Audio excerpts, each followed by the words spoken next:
लगातार आप लोगों का साथ मिल रहा है, प्यार मिल रहा है और सब्सक्राइबर भी बढ़ रहे हैं। इसके लिए दिल से मेनी थैंक यू। इसी तरह से आप लोग सीखते रहिए और अच्छा मार्क्स लाते रहिए। आप लोगों से रिक्वेस्ट है कि यदि वीडियो अच्छा लग रहा है तो वीडियो को लाइक भी कर दें और अपना रिएक्शन कमेंट सेक्शन में जरूर दें, जिससे मुझको मोटिवेशन मिलेगा और न्यू वीडियो को बनाने में एनर्जी मिलेगा। तो स्टूडेंट्स, एक्सरसाइज 3.2 का ये हमारा 4th वीडियो है। इससे पहले वाले वीडियो में आप लोगों को क्वेश्चन 1, क्वेश्चन 2 का सोल्यूशन मिल जाएगा। इस वीडियो में आप लोगों को क्वेश्चन 3 का सोल्यूशन मिलने वाला है। क्वेश्चन 3 में टोटल 6 क्वेश्चन हैं। इन सभी का सोल्यूशन आप लोग को इस वीडियो में मिलने वाला है। तो चलिए स्टार्ट करते हैं। क्वेश्चन 3 में दिया हुआ है, form the pair of linear equations for the following problems and find their solution bye substitution method. तो यहाँ पर कुछ सिचुएशन दिए हुए हैं, इन सबको लीनियर इक्वेशन के फॉर्म में कन्वर्ट करना है और तब उनको सब्स्टिट्यूशन मेथड के द्वारा सॉल्व करना है। तो आइए इन सबको 1 बाय 1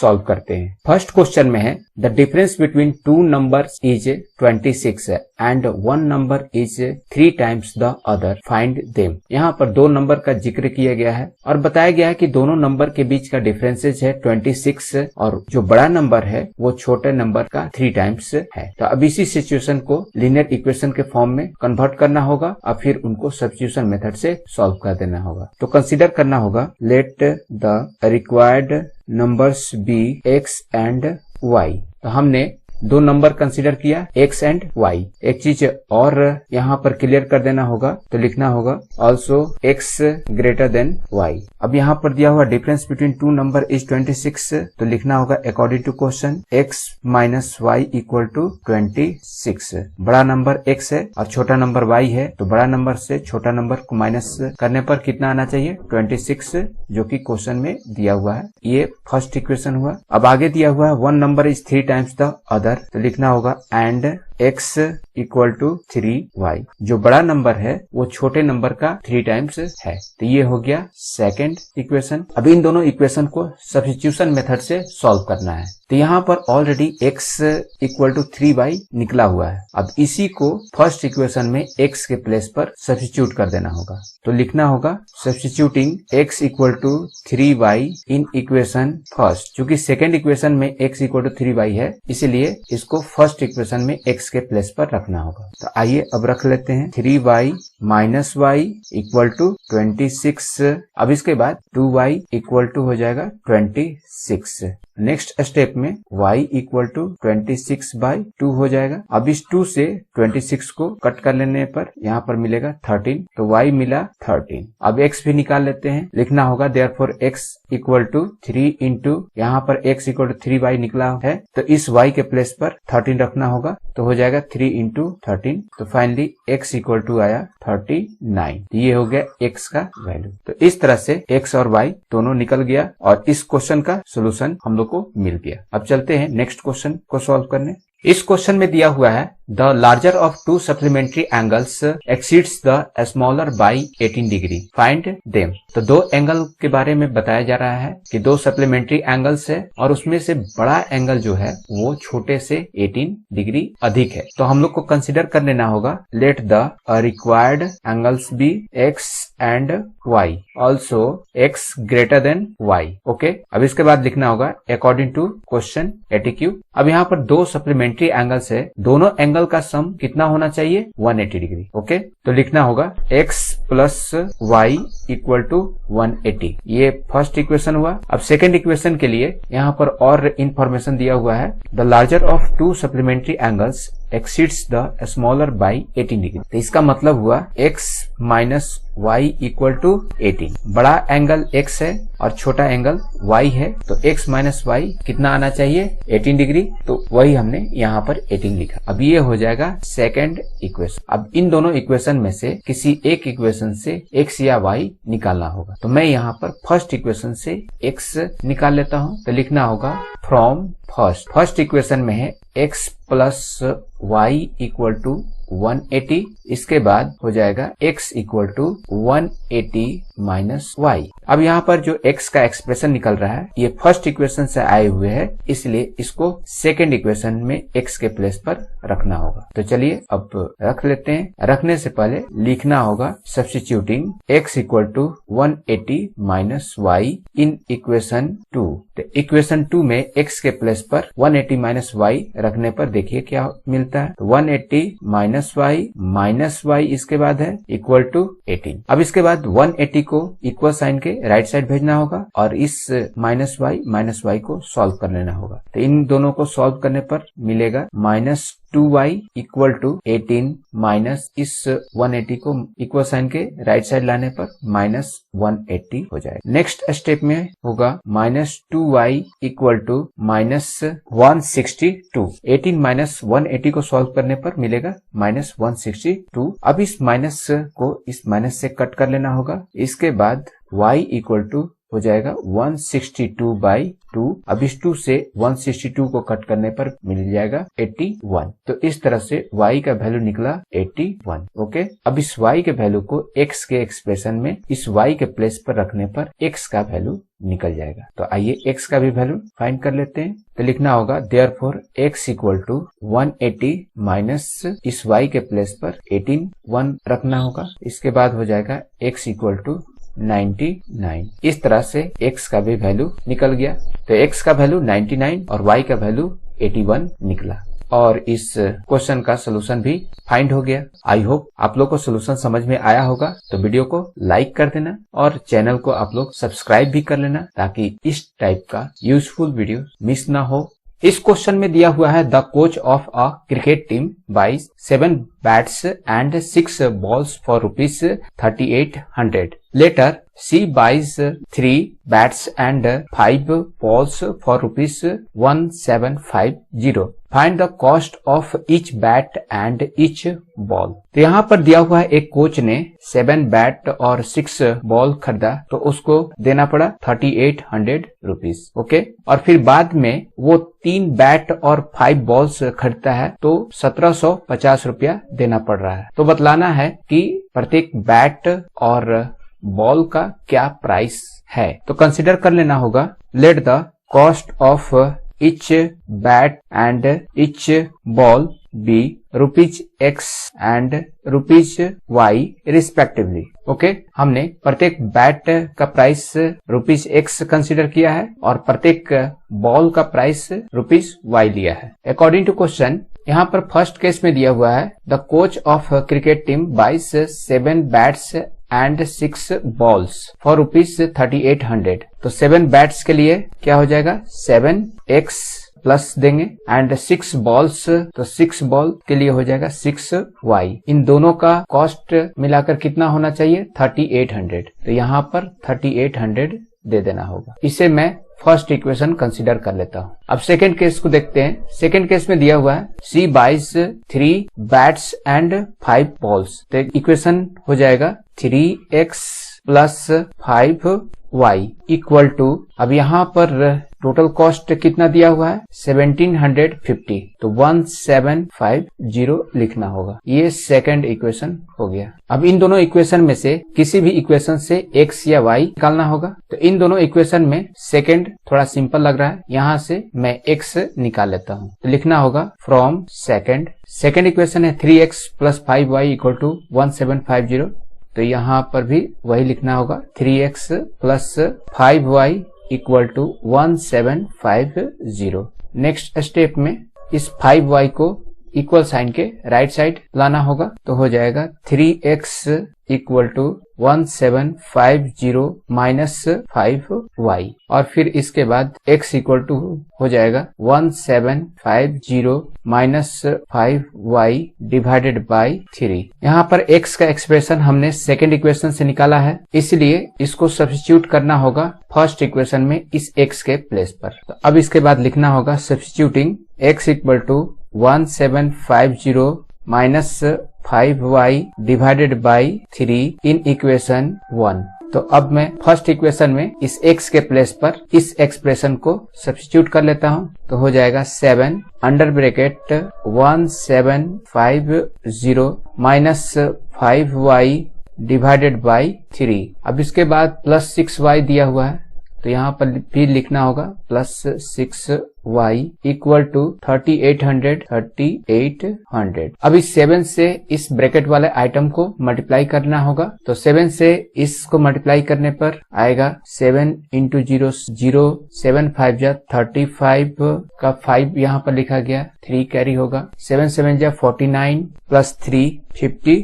तो यहाँ पर 2 लिखना होगा, 7 1 जा 7 अब प्लस 5, तो यहाँ पर हो जाएगा 12 माइनस 7 5 जा 35y divided by 3 plus 6y equal to 3800। इसके बाद यहाँ पर एलसीएम लेना होगा। यहाँ पर 3 है और यहाँ पर 1 है, तो एलसीएम आएगा 3 और यहाँ पर इस पूरे आइटम को जैसा है उसी तरह से लिख देना होगा। तो यहाँ पर हो जाएगा 12250 माइनस 35y, क्योंकि 3 के टेबल में 3 1 टाइम्स में ही आ जाता है, इसीलिए इसको 1 से मल्टीप्लाई करने पर सेम टू सेम मिलेगा, इसलिए यहाँ पर सेम टू सेम लिख दिया गया। अब यहाँ पर प्लस है तो प्लस देना होगा। यहाँ पर डिनोमिनेटर में 1 है, तो 1 के टेबल में 3 टाइम्स में आएगा, इसीलिए इस 6y को 3 से मल्टीप्लाई करके यहाँ पर लिखना होगा। तो 6 3 जा 18 होता है, तो यहाँ पर हो जाएगा 18y इक्वल टू 3800। अब इसके बाद इस माइनस 35y अब प्लस 18y को सॉल्व करके लिखना होगा और इस 3 से 3800 को मल्टीप्लाई कर लेना होगा 12250 और इनको सॉल्व करने पर मिलेगा माइनस 17y इक्वल टू 0 0 8 3 जा 24 होता है, 4 लिखा जाएगा और 2 कैरी होगा, 3 3 जा 9 और 2 11। इसके बाद इस टर्म को इक्वल साइन के राइट साइड ले जाना होगा, तो हो जाएगा minus 17y equal to 11400 minus 12250। Next step में हो जाएगा माइनस 17y इक्वल टू, अब इनको सॉल्व कर लेते हैं। यहाँ पर मैं सॉल्व कर लेता हूँ 12250 और 11400। यहाँ से माइनस करने पर आएगा 0 5 माइनस 0 5, 12 माइनस 4 8 और ये 0 0 आ जाएगा। तो यहाँ पर मिल रहा है 850, तो माइनस 850 यहाँ पर हो जाएगा। क्योंकि इन दोनों में बड़ा नंबर माइनस के साथ है, इसलिए माइनस साइन लगा। अब इस माइनस से इस माइनस को कट कर लेना होगा, तो उसके बाद हो जाएगा y इक्वल टू 850 बाई 17। अब इस 17 से इसको कट करना होगा, तो कट करने पर मिलेगा 50। तो इस तरह से y का वैल्यू निकला 50। अब हम लोग इस y के वैल्यू को यहाँ जो x का एक्सप्रेशन निकला है इसमें यहाँ पर पुट करेंगे, तो इससे x का वैल्यू निकल जाएगा। तो x का एक्सप्रेशन है 1750 माइनस 5y बाई 3। तो अब लिखना होगा therefore x equal to 1750 minus 5 into y के प्लेस पर 50 हमने लिख दिया डिवाइडेड बाई 3। तो 1750 माइनस 5 5 जा 25 250 यहाँ पर मिल जाएगा डिवाइडेड बाई 3। अब इसमें से इसको माइनस कर लेते हैं, तो 0 माइनस 0 0 हो जाएगा, 5 माइनस 5 भी 0 होगा, 7 माइनस 2 हो जाएगा 5 और यहाँ पर ये 1 बच गया, तो इसको 1 को लिख देना होगा डिवाइडेड बाई 3। इस 3 से कट करेंगे तो 3 500 जा 1500 होता है। तो इस तरह से x का वैल्यू आ जाएगा 500। तो x का वैल्यू आ रहा है 500 और y का वैल्यू आ रहा है 50। और x और y हम लोगों ने कंसीडर किया था, x बैट का प्राइस और y था बॉल का प्राइस। अब इसके बाद लिख लेना होगा hence the cost of each bat equal to ₹500 and the cost of each ball equal to ₹50। इस तरह से इस क्वेश्चन का सोल्यूशन हम लोगों ने फाइंड कर लिया। अब बढ़ते हैं नेक्स्ट क्वेश्चन की तरफ। अब क्वेश्चन 4 को देख लेते हैं। इस क्वेश्चन में दिया हुआ है the taxi charges in a city consist of a fixed charge together with the charge for the distance covered. For a distance of 10 kilometre the charge paid is ₹105 and for a journey of 15 kilometer the charge paid is rupees 155. What are the fixed charges and the charge per kilometer? How much does a person have to pay for traveling a distance of 25 kilometre? यहाँ पर एक taxi के बारे में बताया गया है कि टैक्सी को दो टाइप का चार्जेस पे करना पड़ रहा है। एक तो फिक्स चार्जेस, दूसरा चार्जेस जो है डिस्टेंस के अकॉर्डिंग आ रहा है। किसी ने 10 किलोमीटर ट्रैवल किया तो उसने पेड किया रुपीज 105 एंड 15 किलोमीटर ट्रैवल किया तो पेड किया 155। तो इतने इंफॉर्मेशन से बताना है कि उस टैक्सी का फिक्स चार्जेस क्या है और चार्जेस पर किलोमीटर क्या है। हम लोगों को इन्हीं दो चार्जेस को कंसीडर कर लेना होगा। तो लिखना होगा let the fixed charge be rupees X and the charge per kilometre be rupees Y. अब इसके बाद लिखना होगा अकॉर्डिंग टू क्वेश्चन के फर्स्ट केस में दिया हुआ है for a distance of 10 kilometre the charge paid is rupees 105। जो फिक्स चार्ज है वो तो देना ही देना है, तो उसके लिए हो जाएगा x अब प्लस कितना डिस्टेंस ट्रैवल किया हुआ है 10 किलोमीटर, तो 10 और यहाँ पर चार्ज पर किलोमीटर है रुपीज वाई। तो अब इसके बाद लिखना होगा 10 वाई। अब इन दोनों का सम कितना हो जाएगा 105। ये फर्स्ट इक्वेशन। अब सेकेंड इक्वेशन के लिए यहाँ पर जो सेकेंड केस दिया हुआ है उससे सेकेंड इक्वेशन आएगा। तो सेकेंड केस में दिया हुआ for a journey of 15 kilometre the charge paid is rupees 155। तो यहाँ पर भी फिक्स चार्ज x लगेगा अब प्लस और यहाँ पर 15 किलोमीटर ट्रैवल कर रहा है तो यहाँ पर हो जाएगा 15y और इस केस में जो चार्ज पेड किया जा रहा है 155। तो इन दोनों का सम हो जाएगा 155। ये दूसरा इक्वेशन आ गया। अब इन दोनों इक्वेशन में से किसी भी इक्वेशन से x निकाल लेना होगा। तो मैं फर्स्ट इक्वेशन से x निकाल लेता हूँ। तो लिखना होगा from first x plus 10y equal to 105। इसके बाद x equal to 105 minus 10y हो जाएगा। इस टर्म को इक्वल साइन के राइट साइड लाया गया। ये एक्सप्रेशन फर्स्ट इक्वेशन से आए हुए है, इसीलिए इसको सेकेंड इक्वेशन में इस x के प्लेस पर रखना होगा। तो लिखना होगा substituting x equal to 105 minus 10y in equation 2। तो अब इस x के प्लेस पर 105 माइनस 10y रख लेते हैं। 105 माइनस 10y इसके बाद प्लस 15y इक्वल टू 155 है, तो इसको भी लिख लेना होगा plus 15y equal to 155। Next step में इन दोनों y वाले टर्म को सॉल्व करके लिखना होगा और 105 को इक्वल साइन के राइट साइड भेज देना होगा। तो नेक्स्ट स्टेप में हो जाएगा माइनस 10y अब प्लस 15y मिलेगा 5y equal to 155 minus 105। Next step में हो जाएगा 5y इक्वल टू इसमें से इसको माइनस करके लिखना होगा, तो यहाँ पर हो जाएगा 50 और इसके बाद y इक्वल टू हो जाएगा 50/5 और इस 5 से इस 50 को कट करने पर यहाँ पर मिलेगा 10। इस तरह से y इक्वल टू मिला 10। अब इस y के वैल्यू को इस x के एक्सप्रेशन में इस y के प्लेस पर रखना होगा जिससे x मिलेगा। तो इसके बाद लिखना होगा therefore x equal to 105 minus 10 into 10 x equal to 105 minus 10 into 10 100 हो जाएगा और इसके बाद x इक्वल टू निकलेगा 5। तो यहाँ पर y का वैल्यू 10 आ रहा है, x का वैल्यू 5 आ रहा है। अब इसी दोनों वैल्यू का यूज होगा नेक्स्ट इन्फॉर्मेशन को सॉल्व करने में। तो यहाँ पर नेक्स्ट इन्फॉर्मेशन दिया हुआ है how much does a person have to pay for travelling a distance of 25 kilometre. तो इसको भी फाइंड कर लेते हैं। तो यहाँ पर लिखना होगा फॉर 25 किलोमीटर इक्वेशन क्या होगा x प्लस 25y। तो x के प्लेस पर 5 रखना होगा और y के प्लेस पर 10 रखना होगा प्लस 25 इंटू 10 इसी को सॉल्व कर देना होगा। तो 5 प्लस 25 इंटू 10 250 मिलेगा और फाइनली इन दोनों को ऐड कर देने पर मिलेगा 255। तो इतना रुपीस पे करना होगा 25 किलोमीटर के लिए। तो यही इस क्वेश्चन का सोल्यूशन होगा। अब बढ़ते हैं नेक्स्ट क्वेश्चन की तरफ। इस क्वेश्चन में दिया हुआ है a fraction become 9/11 if 2 is added to both the numerator and the denominator.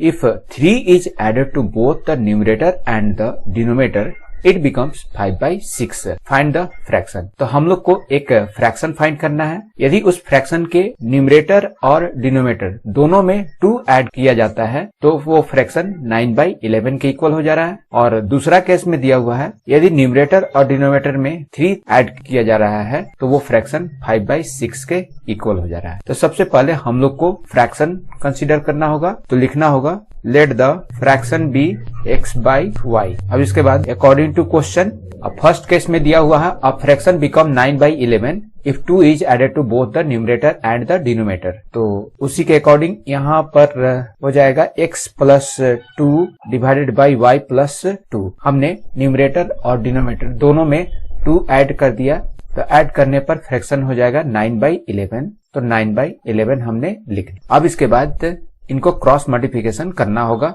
तो चलिए क्रॉस मल्टीप्लिकेशन कर लेते हैं। 11 से x प्लस 2 को मल्टीप्लाई करना होगा, तो 11 into x plus 2 equal to, अब इस 9 से y प्लस 2 को मल्टीप्लाई करना होगा, तो 9 under bracket y plus 2। Okay, 11 से इन दोनों टर्म को मल्टीप्लाई कर लेते हैं, तो हो जाएगा 11x प्लस 11 2 जा 22 इक्वल टू, इस 9 से y को मल्टीप्लाई कर लेते हैं, तो 9y हो जाएगा, अब प्लस 9 2 जा 18।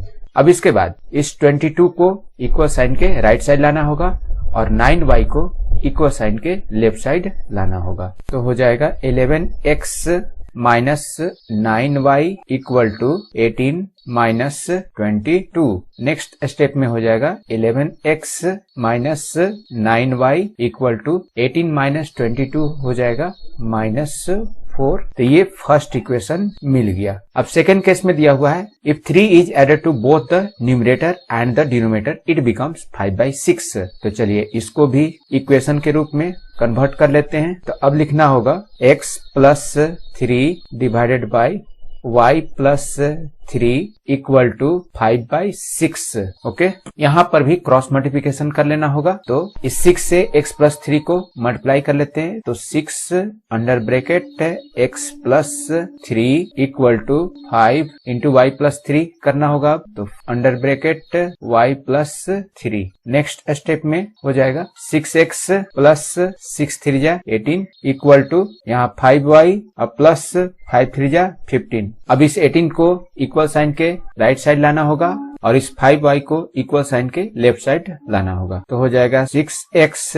Minus 5y equal to 15 minus 18। Finally 6x minus 5y equal to minus 3 मिल जाएगा। 15 माइनस 18 माइनस 3 हो जाएगा। इसे मैं सेकेंड इक्वेशन कंसीडर कर लेता हूँ। तो ये फर्स्ट इक्वेशन है और ये सेकेंड इक्वेशन है। इन दोनों इक्वेशन में से किसी भी इक्वेशन से x या y निकाल लेना होगा, तो मैं सेकेंड इक्वेशन से x निकाल लेता हूँ। तो लिखना होगा from second 6x minus 5y equal to minus 3। अब इसके बाद इस 5y वाले टर्म को इक्वल साइन के राइट साइड लाना होगा, तो हो जाएगा 6x इक्वल टू माइनस 3 अब प्लस 5y। इसके बाद हो जाएगा x equal to minus 3 plus 5y divided by 6।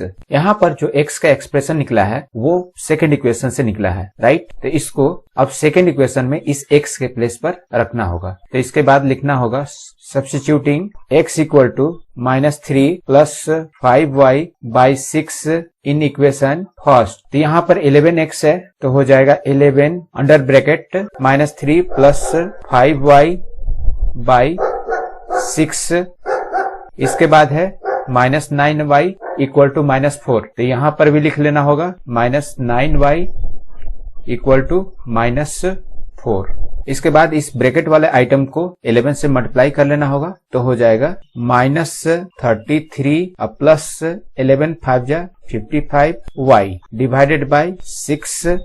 यहाँ पर माइनस 9y है, तो यहाँ पर भी माइनस 9y देना होगा equal to minus 4। Okay, next step में यहाँ पर एलसीएम लेना होगा। तो एलसीएम यहाँ पर 6 है, यहाँ पर 1 है, तो एलसीएम आ जाएगा 6 और 6 के टेबल में 6 1 टाइम्स में ही आ जाता है, इसलिए इन सभी आइटम को 1 से मल्टीप्लाई करके यहाँ पर लिखना होगा। तो 1 से मल्टीप्लाई करने पर सेम टू सेम आ जाएगा, तो माइनस 33 अब प्लस 55y हमने लिख दिया। इसके बाद माइनस है, तो माइनस इस टर्म के डिनोमिनेटर में 1 है, 1 के टेबल में 6 टाइम्स में आता है, इसलिए इसको 6 से मल्टीप्लाई करके यहाँ पर लिखना होगा।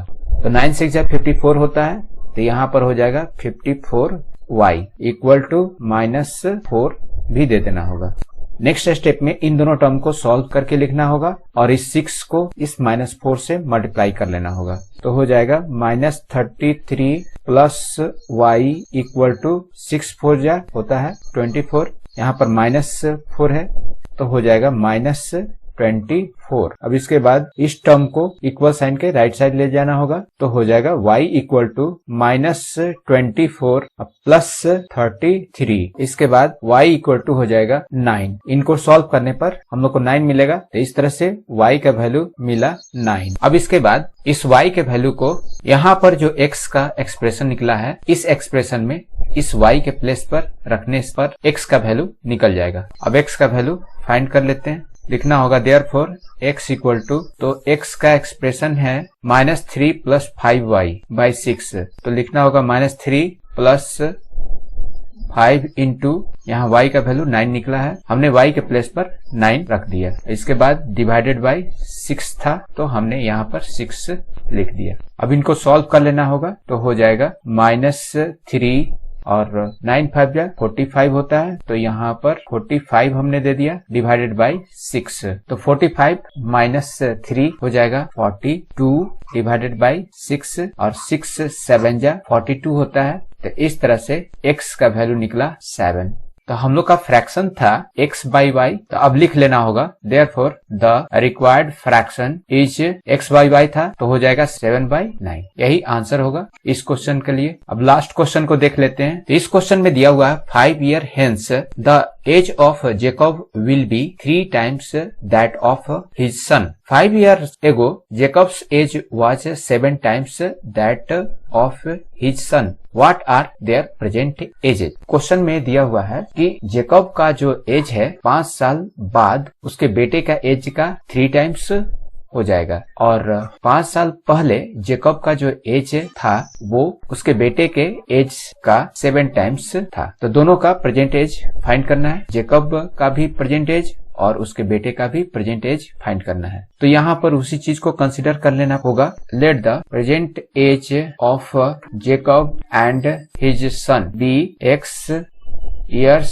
and y years respectively। तो हमने यहाँ जेकब का present age x year and उसके बेटे का एज को y year लिया। अब लिखना होगा अकॉर्डिंग टू क्वेश्चन। क्वेश्चन में दिया हुआ है 5 year hence age of Jacob will be 3 times that of his son. Jacob का प्रेजेंट एज x है तो 5 साल बाद उसका एज क्या हो जाएगा x प्लस 5 और उसके बेटे का प्रेजेंट एज y है, बाद उसका एज क्या हो जाएगा y प्लस 5। ओके, और क्वेश्चन में दे रखा है कि 5 year hence the age of Jacob will be 3 times that of his son. तो यहाँ पर इक्वल टू साइन लगा देना होगा और इसको 3 times कर देना होगा। इस तरह से 5 year hence ये जेकब का एज अब उसके बेटे का एज का 3 times हो गया। अब इनको सॉल्व कर लेना होगा तो हो जाएगा x प्लस 5 इक्वल टू इस 3 से इस ब्रैकेट वाला आइटम को मल्टीप्लाई करना होगा तो 3y अब प्लस 3 5 जा 15 मिल जाएगा। अब इस 3y वाले टर्म को इक्वल साइन के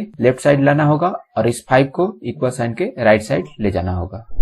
तो हो जाएगा x minus 3y equal to 15 minus 5 और finally x minus 3y equal to, इनको सॉल्व करने पर 10 मिलेगा तो 10 आ जाएगा। इसे मैं फर्स्ट इक्वेशन मान लेता हूँ। अब चलते हैं फिर क्वेश्चन पर, देखते हैं सेकंड केस में क्या दिया हुआ है। तो यहाँ सेकंड केस में दिया हुआ है 5 years ago Jacob's age was 7 times that of his son. 5 साल पहले जेकब का एज क्या होगा x माइनस 5 और उसके बेटे का एज क्या होगा y माइनस 5। ओके, जेकब का जो एज है उसके बेटे का एज का 7 times है, ये दिया हुआ है। तो यहाँ पर इक्वल टू देकर इनको ब्रैकेट में डालकर यहाँ 7 से मल्टीप्लाई कर देना होगा। तो अब हो गया 5 साल पहले जेकब का एज उसके बेटे का एज का 7 times। ओके, नेक्स्ट स्टेप में x माइनस 5 लिखना होगा और इस 7 से इस ब्रैकेट वाले आइटम को मल्टीप्लाई करके लिख देना होगा। तो हो जाएगा 7y और 7 5 जा 35 होता है तो यहाँ पर हो जाएगा 35।